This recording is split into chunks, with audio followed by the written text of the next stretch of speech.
This presentation illustrates the great cultural wealth of the knowledge found in the Vedic literatures and its relevancy in the modern world.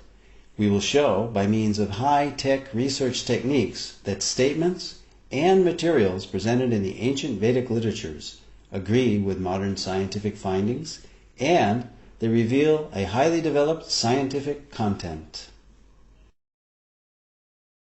Techniques used to show this agreement include satellite imagery of the Indus-Saraswat river system, marine archaeology of underwater sites such as Dwarka, carbon and thermoluminescence dating of archaeological artifacts, scientific verification of scriptural statements, linguistic analysis of scripts found on archaeological artifacts, and a study of cultural continuity in all these categories. Early Indologists wished to control and convert the followers of Vedic culture. Therefore, they widely propagated that the Vedas were simply mythology. Max Muller, perhaps the most well-known early Sanskritist and Indologist, although later in life he glorified the Vedas, initially wrote that the Vedas were worse than savage, and India must be conquered again by education. Its religion is doomed. Thomas Macaulay, who introduced English education into India, wanted to make the residents into a race that was Indian in blood and color, but English in taste, in opinion, in morals, and in intellect. However, the German philosopher Arthur Schopenhauer stated that the Sanskrit understanding of these Indologists was like that of young schoolboys. These early Indologists devised the Aryan invasion theory, denying India's Vedic past. They taught that the English educational system is superior. They intentionally misinterpreted Sanskrit texts to make the Vedas look primitive. And they systematically tried to make Indians ashamed of their own culture. Thus, the actions of these Indologists seems to indicate that they were motivated by a racial bias.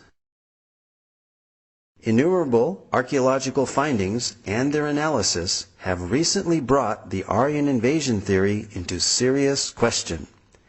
This theory is still taught as fact in many educational systems despite much contrary evidence.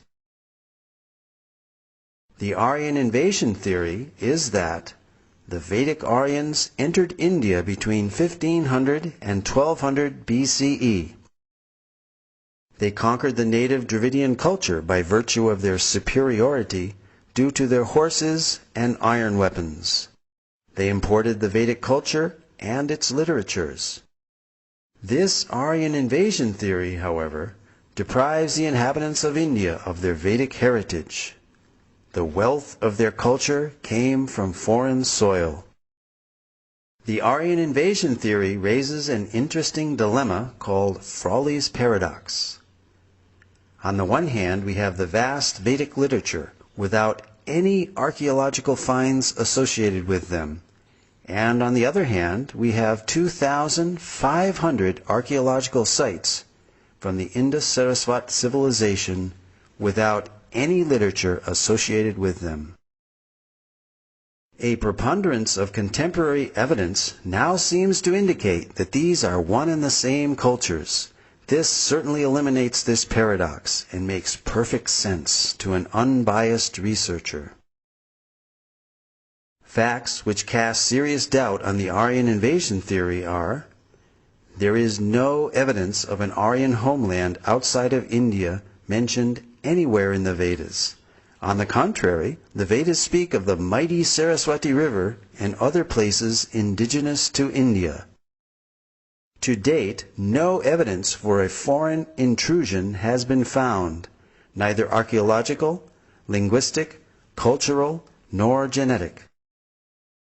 There are more than 2,500 archaeological sites, 2/3 of which are along the recently discovered dried-up Saraswati River bed. These sites show a cultural continuity with the Vedic literature from the early Harappan civilization up to the present-day India. Several independent studies of the drying up of the Saraswati riverbed all indicate the same time period of 1900 BCE. The significance of establishing this date for the drying up of the Saraswati River is that it pushes the date for the composition of the Rig Veda back to approximately 3000 BCE as enunciated by the Vedic literature itself. The late dating of the Vedic literatures by Indologists is based on speculated dates of 1500 BCE for the Aryan invasion and 1200 BCE for the Rig Veda, both now disproved by scientific evidence.